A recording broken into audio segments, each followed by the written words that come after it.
Coming up on sports, the Gators women's basketball team hopes to stay undefeated in early season play. The Gators will take on Bethune-Cookman tomorrow night. Tune in after the break for more. You're watching WUFT TV News. Welcome into sports. I'm Jamie Goldman. Several Buchholz Bobcats athletes continue their athletic careers at the collegiate level. They signed their letters of intent earlier today.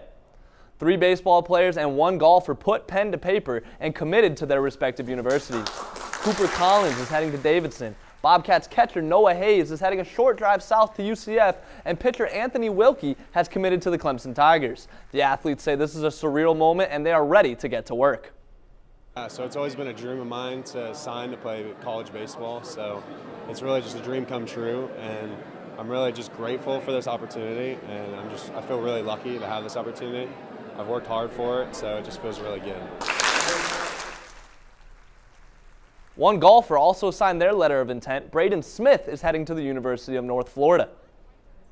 It's playoff time in high school football, and the Buchholz Bobcats enter the postseason on fire. After an undefeated regular season, Buchholz continues their quest for a championship tomorrow night.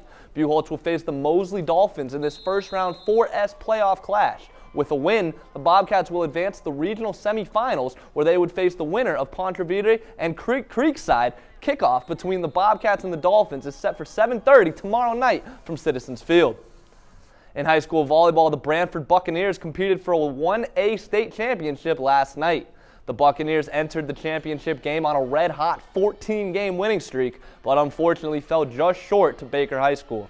Branford won the first set, but then Baker stormed back to take the next 3 and win the match in 4 sets. After a tough loss to Arkansas, Gators football is looking ahead to a road date with the LSU Tigers. The Gators will have their hands full in Baton Rouge this weekend as the Tigers lead all of college football in offensive yards per game. A big part of LSU's success this season has been the play of their quarterback, Jaden Daniels, who has established himself as one of the best dual-threat quarterbacks in the nation. Daniels lead all SEC quarterbacks in both passing and rushing yards so far this season. Gators head coach Billy Napier is not taking this matchup lightly. For our players, it's a challenge that you look forward to and a memory and an experience that you sign up for. And I think LSU's got a terrific football team, loaded with offensive skill. The quarterback's dynamic, not only as a passer, but his ability to run. The Tigers and the Gators are set to kick off this Saturday at 7:30 in Baton Rouge. On the hardwood, Gators women's basketball is looking ahead for a matchup with Bethune-Cookman.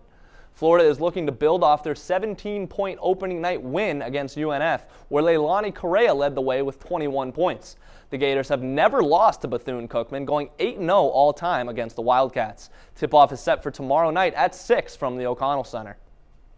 As fall ball is nearing its end, Gators baseball is getting ready for their annual Orange and Blue series. The team will split into 2 squads and match up against each other in a 3-game set. The first matchup is scheduled for tomorrow at 4, followed by 2 more games Saturday and Sunday. All scrimmages are open to the public, so fans can get a sneak peek of the team before the regular season begins. The Gators will open their season February 16th against St. John's. One final note before we go, the Orlando Magic will play the Atlanta Hawks in Mexico City tomorrow night as part of the NBA's International Series. I could certainly use a trip to Mexico, but the weather here kind of already feels like we're there. It does Right. feel a little bit like we're in Mexico, right? Those Not Orlando the tropical moisture, though.